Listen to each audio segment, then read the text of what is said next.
Let's explore the idea of ORs versus AND type of probabilities that we've been seeing and review the concepts that help us to help find these probabilities. So imagine we have 12 children that go to a park, and A will represent the children who bring a bicycle to the park, whereas B will represent those who bring a kite. So if we were to look at this, what does the OR represent is what we would call the union. If I said that in order to join the Cool Kids Club at this park, you have to bring either a bicycle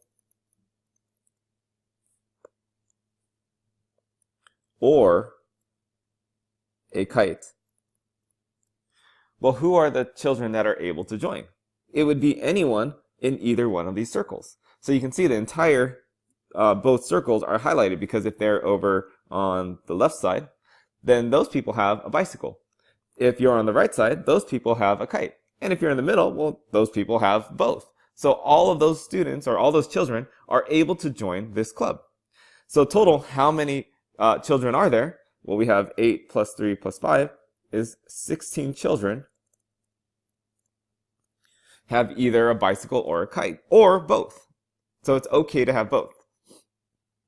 Now, if we were to talk about the intersections, like, all right, you can only join the Cool Kids Club now if you have a bicycle and a kite. So only the ones that have both. That's one of the key things. We want to be able to interpret words into either and or or. And so if they have both, then we are allowed to join the club.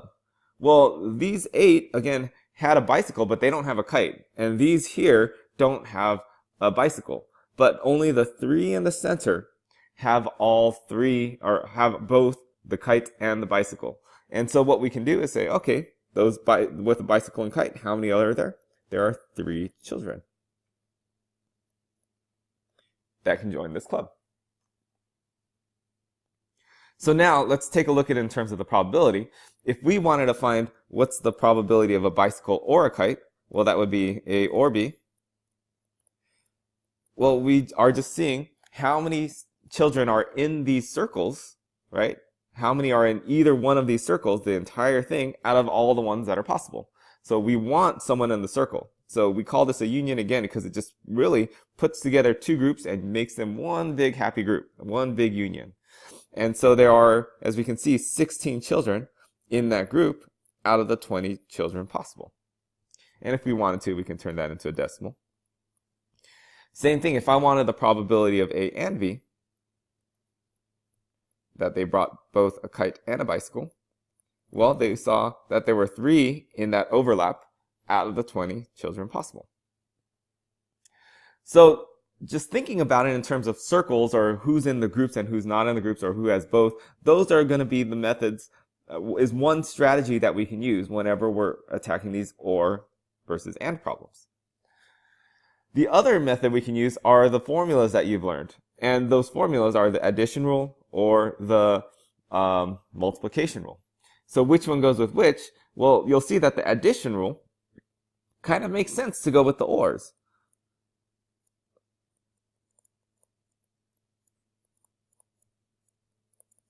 Versus the multiplication rule, you'll see why we can put this with the ANDs.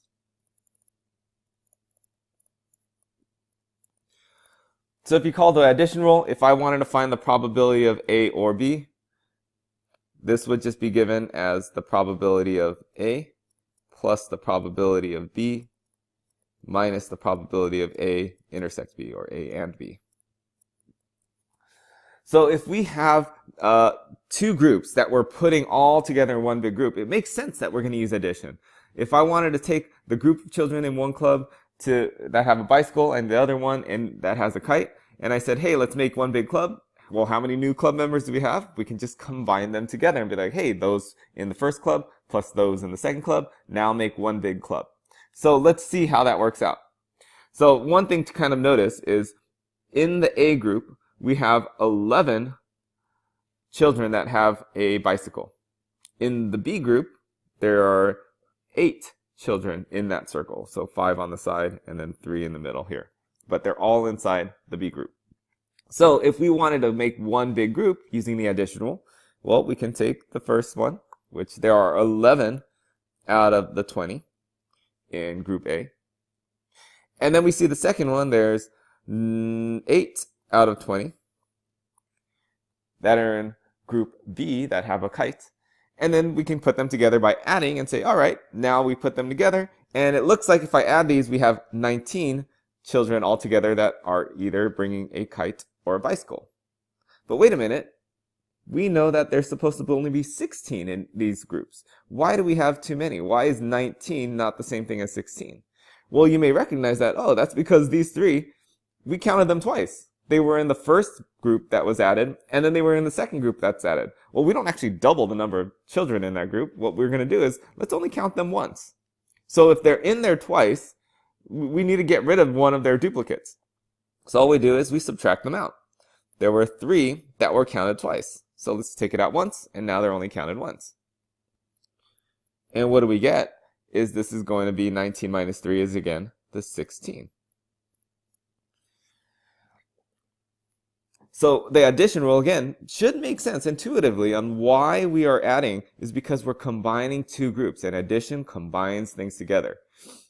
So now let's take a look at the multiplication rule. So this one will definitely make things a little more complicated whenever you redo things, but let's see how it kind of works. So the multiplication rule, if you don't recall that, is we can find the probability of A and B by taking the probability of one thing, like A, times the probability of B given the probability of A. We have this new notation here, this given, that you learned about. So let's review that first before we actually attack the multiplication rule. What does that given mean? So the given is saying that, hey, we know this is true. When something is true, it's only out of those things. So whenever we have this given bar, we almost want to think of that saying like, hey, it's only out of whatever comes after this. So consider the idea of just that situation. B given A. Well, whatever comes out of the bar, after the bar, like this A here, we're basically saying, hey, we're only looking at those people. We're saying this is given, so we know this is true.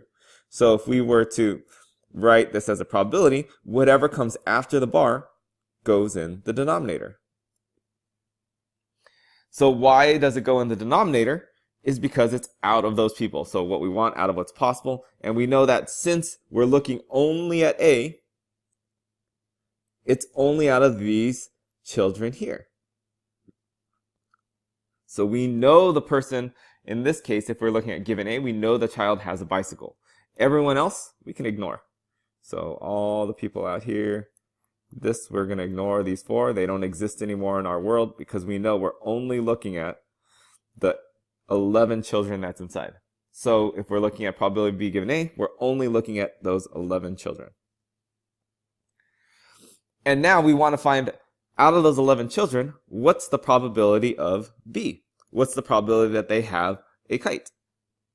Well, we look at this and we're trying to find how many children are in the B circle. Well, the only ones that are in the B circle are in the overlap. This right here, the ones that are in A and B. So the A and B goes on top. So there are 3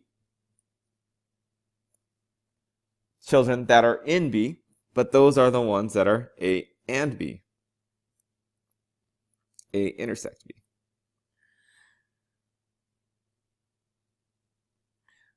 So if we were taking a look at this, this would be our probability, 3 out of 11.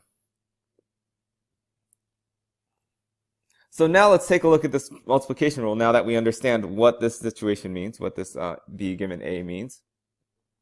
So if I wanted to find what's the probability of A, well, again, we're just looking at how many children are in the A group, and we said there were 11 in there out of the 20. And then we are looking at times the probability of B given A. Well, we found that was 3 out of 11. And this gives us, well, the 11s cancel out, and we get 3 out of 20, which matches what we saw when we did it here. So the multiplication rule works for these ands. Now let's think about what this multiplication is actually doing. Whenever we're multiplying, you can almost think about when we're taking multiplying by fractions, we're taking a piece of these things. So if we started off with all 20, and I want to find the people that brought both a bicycle and a kite, well, we found that what piece of that 20, let's start off with the first thing. What piece of that 20 had a bicycle. So we see those that had a bicycle, there were 11 out of the 20. And so now we're only looking at these 11 out of 20. And again, I want to take a piece of that. I don't want the entire 11. I just want, out of those who have a bicycle, how many of them had a kite? Well, those 3 out of the 11 had the kite. So when we multiply, we're taking a piece of the entire thing.